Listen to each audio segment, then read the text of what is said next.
turabasuhuje inshuti mudukunda mukadukurikira umunsi ku munsi. Nitwa Cesar Ndayisabanje kubagezaho amakuru agezweho mu gihugu cy'u Rwanda ndetse no hanze yarwo. Wowe wakoze subscribe turagushimiye, nawe utarayikora tuguhaye ikaze, ari nako kanya keza ko kugira ngo uyikore. Tukuzaniye amakuru agezweho muri aka kanya, akaba ari amakuru agizwe n'ingingo z'ingenzi zikurikira. Mu gihugu cy'u Rwanda umunyamakuru ukomeye cyane wari umaze igihe gitoya anatangiye imirimo mishya muri CHK yitabye Imana. Uyu nguyu yitwa Pascal Habababyeyi, yakoraga ku gitangazamakuru cya radio na televiziyo 10. Mu makuru yacu kandi turababwira yuko Leta Zunze Ubumwe za Amerika zongeye kwifatira u Rwanda ku gahanga, zisaba ibihugu bituranyi kuba byashyira u Rwanda mu majwi kuri gahunda y'u Rwanda ngo rwaba rufasha umutwe wa M23.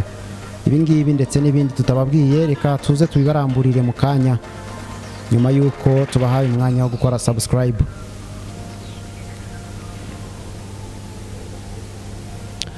Murakoze mwebwe mumaze gukora subscribe, namwe mwari mwarayikoze. Aka niko kanya keza cyane ko kubaha ikaze kugira ngo mutange ibitekerezo byanyu muri comment. Nitwa Cesar, ngarutse kubaha amakuru mu buryo burambuye. Amakuru yacu turayahera ku rupfu rutunguranye rw'umunyamakuru ukomeye wakoraga ku gitangazamakuru cya radio 10 na televiziyo 10. Uyu nguyu muramuzi, bamwita Pascal Habababyeyi. Ni umwe mu banyamakuru bakomeye kandi beza u Rwanda rwaye rufite. Nkuko byamaze kujya hanze, bigaragara ko yamaze kwitaba Imana azize urupfu rutunguranye. Byinshi kuri iyi nkuru reka tubabwire yuko baganirijwe n'igihe.com, rwo kugira ngo muze kumenya amakuru mu buryo bucukumbuye. Habababyeyi Pascal ni umunyamakuru umaze igihe kitari gitoya mu ruhando rw'abanyamakuru mu gihugu cy'u Rwanda. Akaba ari umunyamakuru w'igitangazamakuru cya radio 10 ndetse na televiziyo 10 TV10, byombi bibarizwa mu kigo cya Teledis Group. Uyu munyamakuru wari usanzwe ari n'umuyobozi w'itumanaho mu bitaro bya CHK bya Kaminuza ya Kigali, yamaze kwitaba Imana. Ni mu gihe yari afite ubukwe ku wa kane ku itariki 26 z'uku kwezi kwa 12. Nkuko umwe mu banyamakuru bakorana nawe ikiganiro cyitwa Ahabona bamaze imyaka igera muri 6 bagikora kuri televiziyo 10, ikiganiro gicaho muri weekend basesengura amakuru agenda aca cyangwa se aba yararanze icyumweru. Uyu munyamakuru yagize byinshi amuvugwaho. Nkuko umunyamakuru waganijwe n'igihe.com witwa Mutuyeyezu Oswald, abenshi bazi nka Oswakim Papa Kibizu, yagize ati: inkuru bayimbwiye mu gitondo, kugeza ejo nta kibazo yari afite. Yari afite ubukwe kuri Boxing Day. Mutuyeyezu asobanura ko Habababyeyi Pascal nk'umuntu w'imfura cyane witanga mu kazi ke, kandi akavuga ko ngo bari bamaze imyaka 6 bagaruye ikiganiro cyitwa Ahabona kuri televiziyo, ngo ntabwo kigize kisiba umunsi ku munsi. Uko bagiteguraga bagikoraga mu buryo butomoye kandi bakagikora neza. Akomeza kuvuga yuko uyu nguyu yari umunyamakuru mwiza, dore yuko ngo yari imfura, bakoranaga ibintu byinshi bigiye bitandukanye. Yaramaze igihe kitarenza amezi 3 abonye akazi gashya ko kuba umuyobozi w'itumanaho muri CHK, ariko kandi ngo nyuma mbere yo kubona kano kazi ngo yaramaze igihe asoje akandi kazi yakoreraga mu bitaro bya Rutongo, aho yari ashinzwe imbonezamubano. Uyu munyamakuru Pascal Habababyeyi ngo ni umunyamakuru mwiza wakoze kuri televiziyo ya Teledis, ndetse akaba afite n'ibindi bitangazamakuru yanyuzeho harimo nka Radio Maria Rwanda. Bivugwa yuko yarangije amashuri y'itangazamakuru muri Iseka cyangwa se Kaminuza ya Kabgayi, ndetse akaba yarakoze n'ahandi hagiye hatandukanye mu bijyanye n'ubushabitsi mu rwego rwo kwigwizaho cyangwa se rwo kwizahura. Ngo yagize uruhare runini mu kuzamuka kw'ikiganiro yagiranaga n'uwitwa Oswald Mutuyeyezu cyitwa Ahabona, ngo dore yuko yari umunyamakuru w'icyitegererezo kandi wari ufite urukundo n'igikundiro mu bantu. Uyu mugabo Pascal ngo yari afite ubukwe n'uzamubera umudamu ku itariki 26 z'ukwezi kwa 12 2024. Ubwo ni ku wa kane ku munsi wa Boxing Day.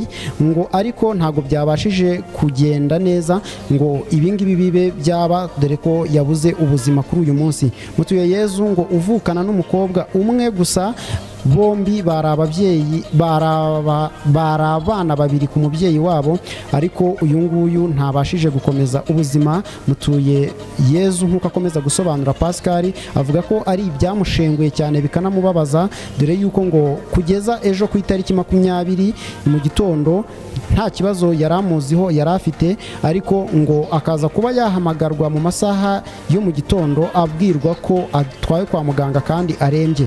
Inshuti ze za hafi zigaragazaga ko urupfu rumutwaye ngo ari urupfu rutunguranye, kuko ngo nta burwayi bundi bari bamuziho, ndetse no ku cyumweru yayoboye ikiganiro kandi kirangira neza, ngo nta kibazo yigize agaragaza, usibye indwara yamufashe igahita imwihutana kwa muganga, aho yageze ku bitaro bya CHK ari muri koma. Nyuma y'uko atabajwe, uyu Mutuyeyezu avuga yuko ngo yabwiwe iyi nkuru ikamushegesha cyane, kuko uyu mugabo ngo yari asanzwe ari umuntu we wa hafi, kandi ngo bari basangiye ubuzima bwabo bujyanye n'ubwitangazamakuru ndetse n'ubundi busanzwe. Nk'uko byamaze kugaragazwa rero, bikaba byanemejwe, umuyobozi w'igitangazamakuru cya Radio 10 yemeje yuko uyu mukozi wari uwabo yamaze kwitaba Imana, ariko kandi ibingibi bikaba byanashimangiwe n'umuyobozi wungirije wa CHK ari we Nyundo Marite. Uyu nguyu Professeur Nyundo Marite nawe yavuze ko iby'iyi nkuru yamaze kubibona, ndetse inkuru yamaze kumugeraho ko wari umukozi wabo ushinzwe itumanaho yamaze kwitaba Imana.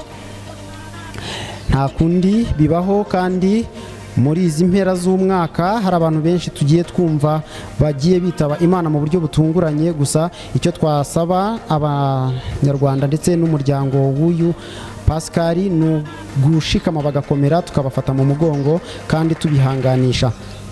Mu makuru yacu twababwiye yuko Leta Zunze Ubumwe za Amerika zongeye kwifatira ku gahanga Leta y'u Rwanda, zivuga ko u Rwanda rutarimo rurashyirwa mu majwi, cyangwa se ngo ibihugu bituranye ngo birushyire mu majwi mu buryo bweruye, ngo ko u Rwanda rwaba rufasha cyangwa se rutera inkunga umutwe wa M23. Ibi ngibi byavugiwe mu kanama ka Loni, ubwo umunyamabanga ubwo intumwa nkuru ya Leta Zunze Ubumwe za Amerika, uyu nguyu bamwita Greenfield, yatangaje ko u Rwanda ngo rukomeza kugenda rushyigikira umutwe wa M23 mu bijyanye no kwangiza umutekano wo mu burasirazuba bw'igihugu cya Kongo. Ahangaha akaba yagaragaje ko u Rwanda ngo rwa rufasha umutwe wa M23, ngo kandi ngo kuva imyigaragambyo ya M23 yatangira ngo u Rwanda rumaze koherezayo hagati y'ingabo 3,000 n'ibihumbi 4. Akanavuga ko ngo u Rwanda rukomeje kugenda rubafasha, ku buryo ngo mu mezi 3 atambutse bari basabye agahenge, ariko ngo u Rwanda rwakomeje kugenda rwinjirira ubu butaka ngo bwifashishije inzira za GPS ndetse no gufasha umutwe wa M23 mu bijyanye n'ibikoresho by'intwaro zigezweho. Minisitiri w'Ububanyi n'Amahanga w'u Rwanda Olivier Nduhungirehe yahakanye ibingibi nk'uko adahwema kubivuga, agasobanura ko umutwe wa M23 ari umutwe ufite ibyo urwanira kandi uri ku butaka bwawo. Ubwo rero agasobanura ko u Rwanda atari rwo rwoshya uyu mutwe cyangwa se ngo ruhe inkunga iyo ari yo yose, ahubwo icyo ahamya neza ngo nuko u Rwanda u Rwanda rwashyize imbaraga mu gucunga umutekano wo ku mipaka iruhuza na kiriya gihugu, ngo rukongera n'imbaraga z'ubwirinzi mu rwego rwo kugira ngo rube rwasubiza inyuma umwanzi watera aturutse mu gihugu cya Repubulika na Demokarasi ya Kongo. Ariko ibyo kuba ngo rufasha uriya mutwe ndetse ngo hari n'intwaro n'abasirikare rwohereza siko bimeze. Mu gihe uyu Greenfield akaba intumwa ya Leta Zunze Ubumwe za Amerika mu kanama gashinzwe umutekano ka Loni, yagaragazaga iby'iki kibazo cya M23, avuga yuko ngo ingabo za MONUSCO zirinda hariya muri kiriya gihugu zongeye kongererwa igihe cy'umwaka kugira ngo zibe zacunga umutekano cyangwa se zibungabunge umutekano ku baturage bo muri Kongo. Uyu nguyu Greenfield yavuze yuko izi ngabo zo muri MONUSCO ngo zigomba kongererwa ibikoresho, ndetse hakaba hanateganywa yuko ingabo zingana n'ibihumbi 11,500 arizo zigiye kongerwa muri kiriya gihugu cya Kongo, ngo zigizwe n'abofisiye bagera kuri 600 ndetse n'indorerezi zabo. Ahangaha bakanasobanura yuko abapolisi bagera ku 1713 nabo bazajyana n'izi ngabo mu rwego rwo kugira ngo babungabunge umutekano wo mu burasirazuba bwa Kongo mu rwego rwa MONUSCO.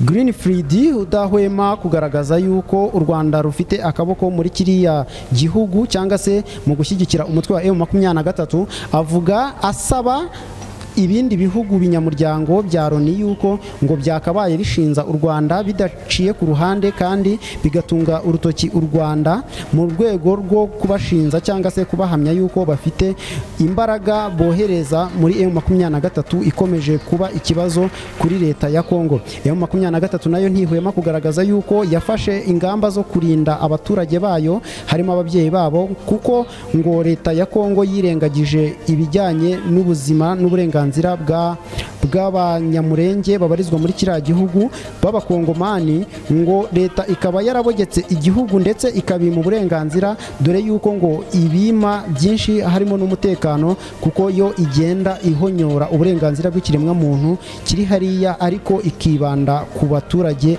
b'abakongomani babarizwa muri kiriya gihugu ariko bo mu bwoko bw'abanyamurenge.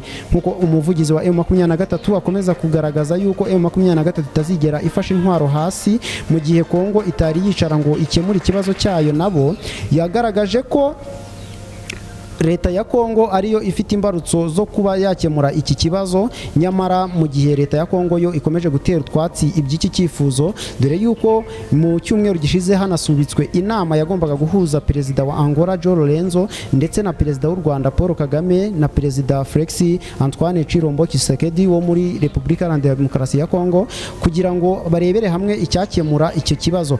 Bigaragara ko u Rwanda rutigeze rwitabira kubwo kuba umuperezida wari wagezeyo mbere ari uwa Kongo, Felix Tshisekedi agatangaza byikubagaho akigera muri kiriya gihugu cya Angola ko ibiganiro byari biteganijwe bitari bube, kubera ko u Rwanda rwazanyemo ingingo isaba yuko umutwe wa M23 nawe watumirwa kuri ayo meza y'ibiganiro bakaganirira hamwe mu rwego rwo gukemura ikibazo cyabaye agatereranzamba mu burasirazuba bwa Repubulika Iharanira Demokarasi ya Kongo.